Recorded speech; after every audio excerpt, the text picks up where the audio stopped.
ce confinement, ce troisième confinement aujourd'hui, ça fait 1 an qu'on est dans cette crise sanitaire. Ça symbolise quand même, un nouvel échec principalement de la part, du gouvernement. Parce que, cette stratégie de vaccination qui a été décidée, elle est trop lente en fait, la vaccination, est trop lente.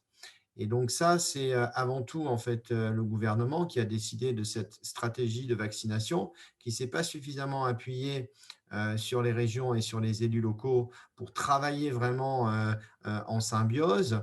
Et on le voit aujourd'hui, c'est le constat d'un échec puisqu'on voit d'autres pays qui sortent progressivement, en fait, du confinement. On voit qu'il y a des grandes villes comme New York, qui sont sorties, du confinement. On voit que des États comme Israël ont très bien réussi leur campagne de vaccination. On voit que la Grande-Bretagne aussi a globalement réussi sa campagne de vaccination. Et on voit que la France est à la traîne.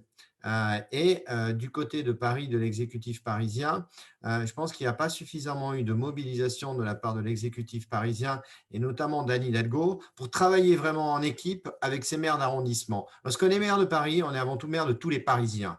Donc on a des maires d'arrondissement qui sont de gauche, d'autres maires d'arrondissement qui sont de droite, peu importe. Dans une crise sanitaire, en fait, on est le maire de tous les Parisiens et on travaille avec tous les maires d'arrondissement. Donc lorsque les maires d'arrondissement décident, par exemple, en fait, d'utiliser certaines doses non utilisées dans des flacons de vaccination, certaines doses non utilisées, décident en fait de faire une vaccination, de proposer une vaccination en faveur en fait du personnel en fait, notamment des personnels des écoles, des crèches, ça c'est du pragmatisme avant tout. C'est tout simplement le soir en fait ces doses qui sont non utilisées, on peut les proposer à des gens, à d'autres personnels prioritaires en fait, qui sont des personnels dans l'éducation nationale ou des personnels en fait qui sont dans les crèches ou des personnels d'éducation, des assistants de maternelle. Donc ce que propose en fait Rachida Dati, ce qu'elle a commencé à faire,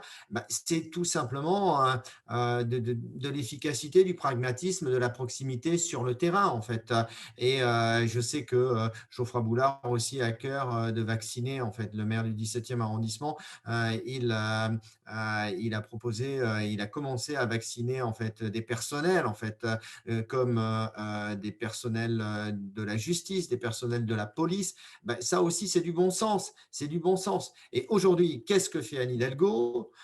Eh bien, elle dit ah non non, il faut pas le faire, et elle dénonce en fait ces méthodes, et elle va même jusqu'à demander à les interdire en saisissant le préfet de police, en saisissant l'ARS en fait, plutôt effectivement que de travailler en fait avec ces maires d'arrondissement dans un bon fonctionnement, au-delà en fait, au-delà de toute campagne politique. On n'est pas en campagne actuellement, on est en pleine crise sanitaire. Donc ça veut dire qu'il faut qu'on sorte de cette crise sanitaire, il faut qu'on puisse en fait réussir cette campagne de vaccination. Donc toutes les propositions qui sont faites aujourd'hui par les maires d'arrondissement du groupe Changer Paris, là-dessus en fait, aussi bien le gouvernement que l'exécutif parisien, ils ont pas, le gouvernement n'a pas été très efficace. On aurait pu créer des vaccinodromes beaucoup plus tôt, en fait, comme dans certains pays. Pourquoi est-ce qu'on n'en a pas fait? Pourquoi est-ce qu'on n'a pas créé un vaccinodrome il y a 2 mois, en fait? On a attendu le mois d'avril pour créer un vaccinodrome et en plus, on le crée même pas à Paris, en fait, on le crée en Seine-Saint-Denis avec un certain nombre de places en fait réservées aux Parisiens. Mais il fallait le créer à Paris. Alors maintenant, effectivement, Anne Hidalgo se dit ah mais tiens, ce serait peut-être bien de créer un vaccinodrome à Paris. Et il fallait s'en préoccuper auparavant. Donc tout ça, c'est un manque d'anticipation. Et dans une crise sanitaire, en fait, à un moment donné, il faut savoir en fait renverser la perspective et se dire que on vit en permanence dans l'incertitude et qu'il faut anticiper, il faut innover, il faut proposer et ensuite on voit si ça marche, ok, on continue, si ça marche pas très bien, on corrige, on complète.